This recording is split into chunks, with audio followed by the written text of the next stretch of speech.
Don't fall asleep. Screaming. I woke up screaming, looking around once again to a completely empty room. I panted in the dark and stared around wildly to make sure I was home in my room. Looking at my bedside table at the clock, it was the same time as before. The dreams were getting worse. 3:30 a.m. I closed my eyes. When I did, I felt hot breath on my face, and the crooked, mirthless laughter rang in my ears. The alarm clock went off, and I sat up slowly, blinking myself awake and looking around the room. The sun came in through the window, bright and appalling to someone who was still waking up. Rubbing my eyes, swinging my feet over the edge of the bed, standing up and making my way to the bathroom. The toilet flushed, and I went to the sink, looking into the mirror. My eyes had dark rings under them. Only 13, and my face looked like an adult after what they call a graveyard shift. My name is Jenny. I live with my mom and dad and go to middle school. Another thing to know about me is I also suffer from night terrors. Every night there are nightmares, and lately sleep has almost become a chore. Looking a bit more closely in the mirror, my chestnut brown hair was tousled from rolling around in bed, sticking up in random angles. An iconic piece of proof of how much actual sleep I got. After wetting my brush in the sink, raking it through my hair, trying to get it to lie flat, I shrugged and walked out of the bathroom, pulling on clothes and grabbing my book bag before running down the stairs. I snatched a piece of toast from the kitchen and ran out the door. I walked to school on the usual route. The sidewalk was busted up in some places, and roots protruding from the ground cracked the concrete, so I had to watch where I walked to avoid stumbling. My eyes were fixed on the uneven ground, causing me to walk straight into a kid. Falling back onto my butt, I looked up and started to apologize when he turned and grinned at me. He was short, red hair and large dark eyes. He was carrying a small blue book bag over his shoulder. He looked like just the average elementary school kid. All he was missing was the Power Ranger lunchbox and the small group of giggling friends. I couldn't speak, though. For some reason, I couldn't get the "I'm sorry for bumping into you" out. He grinned and then ran off. Standing up, I watched him go. What the heck was all that about? I thought to myself. Then, shaking it off, I went to school. The bell rang, and I started home. It was mid-afternoon, meaning my parents wouldn't be home, and I would be bored. Letting out an aggravated sigh and continuing to my house. The small sound of footsteps behind me caught my attention as I turned down another path home. Peeking over my shoulder, and there he was. The little boy from this morning was following me, blue book bag still over his shoulder, and his dark eyes fixed on me. He was still smiling. I stopped walking, and so did he. "Do you want something?" I asked. He stood there and stared at me, grinning still. It pissed me off. "Get lost, kid. Go home," I shouted, and then stomped off. I glanced back, and he was still grinning. He waved at me as I left, and I quickened my pace. When I got home, I locked the door behind me, panting a bit from the partial run home. What a weirdo, I thought to myself as I fixed a snack and sat on the couch. Bang, bang, bang. I jumped as someone banged on the front door to my house. I stood up slowly and walked to the front door. The knocking continued. It was unrelenting. Bang, bang, bang, bang, bang. It was louder, and they were knocking faster than before. I was getting mad again. I ran the rest of the way to the door, unlocked it, and threw it open. Nothing. No one was at the door. I stepped outside and looked around a bit. Hello? I said. Is anyone there? No answer. I walked back into the house and locked the door. I made it to the couch and the knocking started again. This time, I was frozen. I stared at the door, the wood shaking on its hinges from the force of the knock. I wasn't imagining it. Someone had to be there. I walked over slowly this time, then instead of opening the door, I raised up slowly on my toes to look out the peephole. Eyes, large dark eyes, grinned at me through the hole. I jerked back and stumbled. The knocking stopped. Who is it?" I yelled, my voice cracking a bit. Once again, there was no answer. I looked through the peephole again slowly. The eyes were gone. I opened the front door and peeked around it. On the walk-in in front of the door was a small blue book bag. I gritted my teeth. That little shit. What the hell is he playing at? "Not funny, you little jerk. Get lost," I shouted, slamming the front door and locking the bolt with a loud click. I stomped back into the living room, and the front door jerked open behind me. I screamed. Nothing was there. I shifted, feeling a bit shamed, wondering, I did lock it just now, didn't I? I walked back over and locked the door after shutting it. Laughter echoed behind me, and I spun. Again, nothing there. I shivered, then went to my room. I grabbed out my flashlight and climbed in bed. I woke up again at 3:30 a.m., this time to the soft sound of laughter. This continued for days. The boy followed me to school, and then on the way home. He was grinning at me the whole time, silent, keeping far enough back that when I tried to confront him, he would run off grinning with an echoing giggle. "What? Do you want me to play with you or something?" I shouted one day in frustration. It stopped him. His smile slipped a bit, and he asked softly, "Do you want to play with me?" He stared at me. I lost it. Who the fuck would want to play with a stuttering little stalker like you? Get lost and stop following me! I shouted, giving him the designated and what I thought was a well-deserved single-finger salute. "You shouldn't say stuff like that to me," he said softly. "My friends don't like when people are mean to me." I snarled, "Well, tell your friends they can bite me." I turned on heel and again stopped home. This time, the boy stood still for a second, and when I glanced back, he was grinning again. I glanced back a second time, and he was gone. I went home and locked the door, went to bed clutching the flashlight. I closed my eyes to the soft sound of laughter. Something jerked at my blanket and hissed laughter at me. "Let's play, let's play," the voices echoed. "Who's there?" I shouted, sitting up with the flashlight. As soon as my body left the blanket, something slashed at me. I woke up in the hospital, with my mom and my forehead with a set of stitches. They told me I had fallen out of bed due to my night terrors, and sliced my head on something. They hadn't found what it was. I told my mom about the laughing and the little boy. I told her about the voice in my room. She just stared at me with a disapproving look and took me home. That night, I pulled the blankets around me and waited in the dark, except of course for my flashlight that I clutched to. There was a loud thunking noise. "Who's there?" I whispered into the dark. Come out and play," something giggled outside the covers.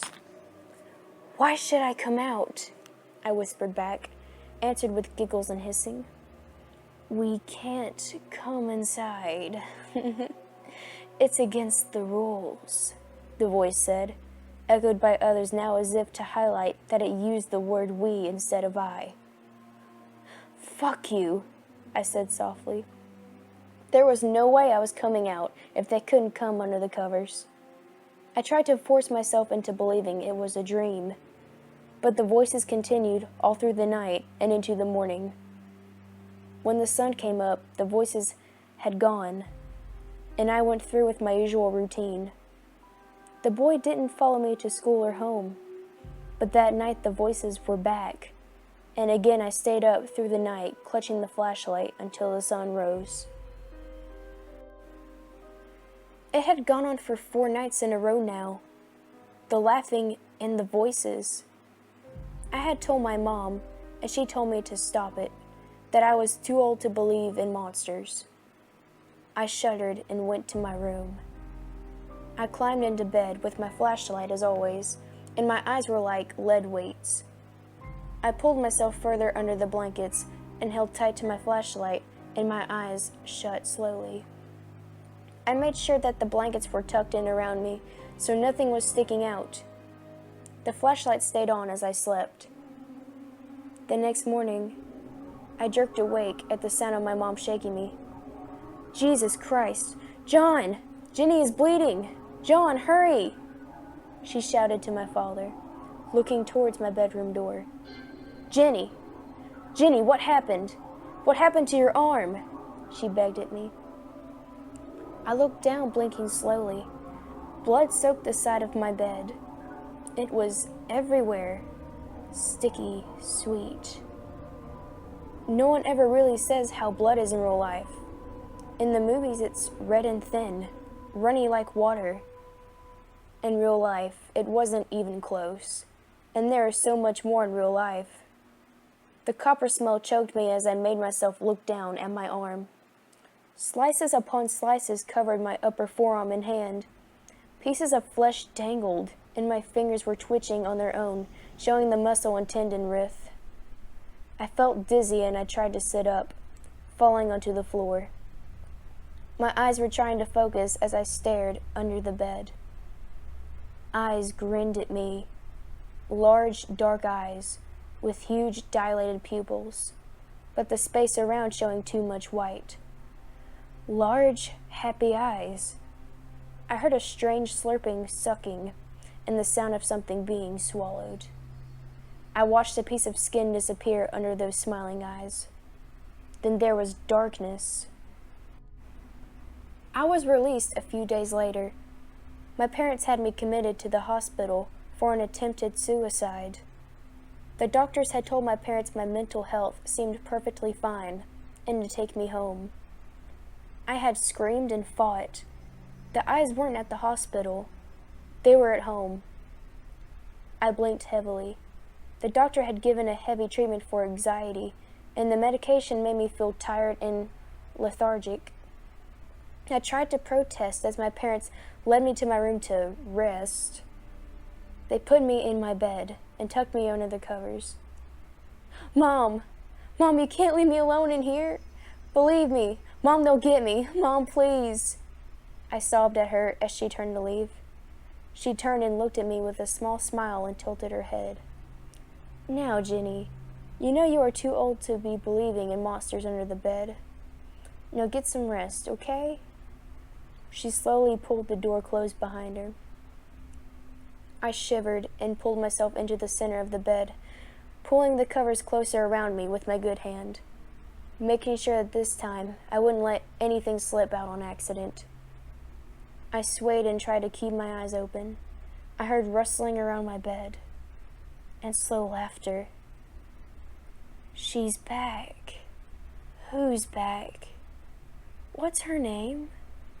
Jenny. Jenny. They call her Jenny. Yes, Jenny. We want you to play with us, Jenny. Yes, Jenny. We've missed you." The voices surrounded me, and I continued to plead at me to come out. I squeezed my eyes tight, trying to block out the voices. Suddenly, the voices stopped. A large thunk ran out in the room, and then the sound of something dragging. Soft giggling followed. I slowly opened my eyes to see the happy eyes staring at me under the edge of the blanket. "Hi, Jenny. I've missed you." The voice hissed at me soft and sweet. I screamed. I got back from the doctor the next day. He had upped my dosage, and now I could barely talk. My hand was still bandaged up, and I couldn't move it. I felt heavy. My mom carried me to my bed this time, supporting almost all of my weight before setting me into bed. I held back tears, begging at her. "Please, Mom, don't leave me with them. They're here. They're real. I'm not crazy. Mom, please, no!" The door shut behind my mother, leaving me in the dark. I jerked the flashlight out and held it tight, the light on and cutting through the dark. I huddled under the blankets, and the voices started again. I prayed. This continued for a few days. The voices surrounded me every night, but they stayed out from the covers, all of them coaxing and calling to me. "Jenny, Jenny." They whisper at me so soft. The voices call to me in sweet undertones. Small hands reach out to me, pulling from every direction. "Jenny, Jenny, come play with us. Yes, yes, come play with us, Jenny." They echo over and over, grabbing hands jerking at my pajamas tearing. Small bright faces glowing with smiles that start to point. "Jenny, come on, Jenny." Their laughter comes every night. I always pull myself further into bed and under the blankets. They can't come inside. I watch the shadows dance around me as I hide. A flashlight grip tight in my hand like a sword. Their shadows dark around the blankets as they pull at it. Laughing. They laugh and call to me. I can't sleep. If I do, they can pull me out. I don't want to play with the laughing voices. "Jenny, Jenny, Jenny." The voices are rasping now. They're still laughing, but it's hoarse and drawn out. "Come out, Jenny. Come play with us. We are lonely, Jenny. Come play." The blanket shifted around me. Darkness. The flashlight gave out on me and I screamed, "Jenny, it's time to play now. Let's play together, Jenny." The blanket was gone, and then silence in the dark. I cussed and banged the flashlight on my hand. "Damn it! Turn on! Turn on! Fuck!" The light jerked back on, and I looked up into those grinning eyes. The voice was so soft. "I missed you, Jenny." I screamed. Police cars surrounded the house across the street. Flashes of blue, red, and white. "Hey, what happened over there?" said a man to the woman across from him. "Shh," the woman whispered. "There was a murder." "What? Who died? What happened?" he said. "They found the little girl dead this morning." She leaned in towards the man. "They were saying she was torn to shreds, but there were pieces missing, like something had eaten her." "Jesus, that poor girl," he shuddered. "What was her name?" A little boy nearby giggled to himself, huddling on the curb and turning around to look at them with large, dark eyes. "Her name is Jenny." This is Mr. and Mrs. Fright Nights. I hope you enjoyed the video. Please like and subscribe and give us some ideas in the comments below. And remember, dusk is the monster's dawn.